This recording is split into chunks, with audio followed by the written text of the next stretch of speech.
Bonjour, je m'appelle Léonie, j'ai 25 ans et je suis en mission de solidarité internationale chez Médecins du Monde Côte d'Ivoire, envoyée par Médecins du Monde France.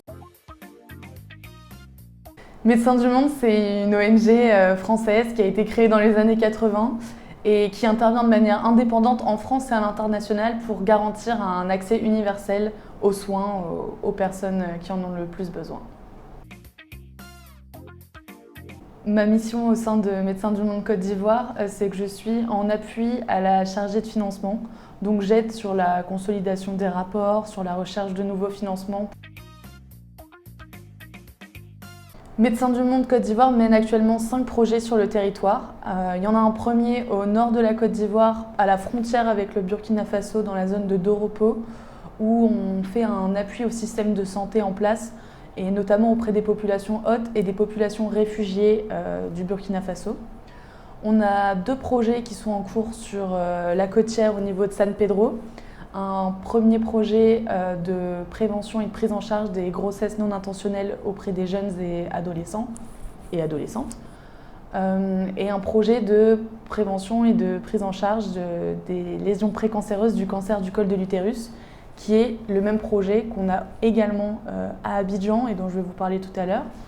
Et enfin, un dernier projet de réduction des risques auprès des personnes usagères de drogue au Togo et au Bénin.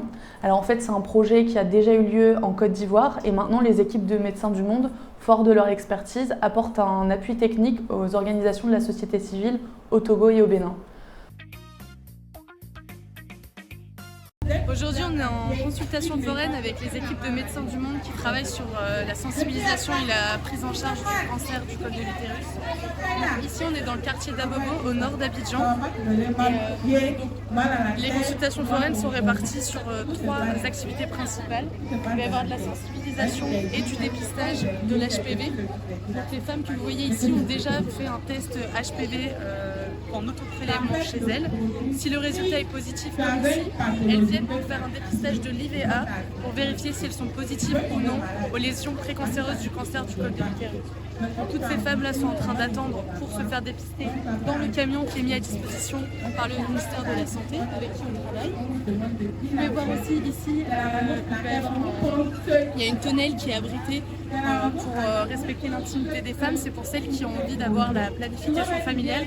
Donc, la planification familiale, c'est tout ce qui est méthode contraceptive qui va être au choix de la femme après consultation avec une sage-femme à l'intérieur.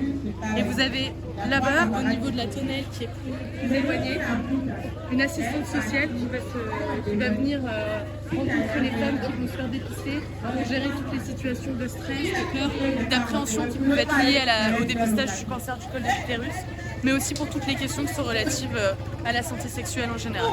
On a aussi au bout là-bas, vous allez avoir des tables qui sont mises en place par les sages-femmes pour vacciner les jeunes filles de 9 à 14 ans contre le papillomavirus, donc l'HPV, le virus qui est à l'origine du cancer du col de l'utérus.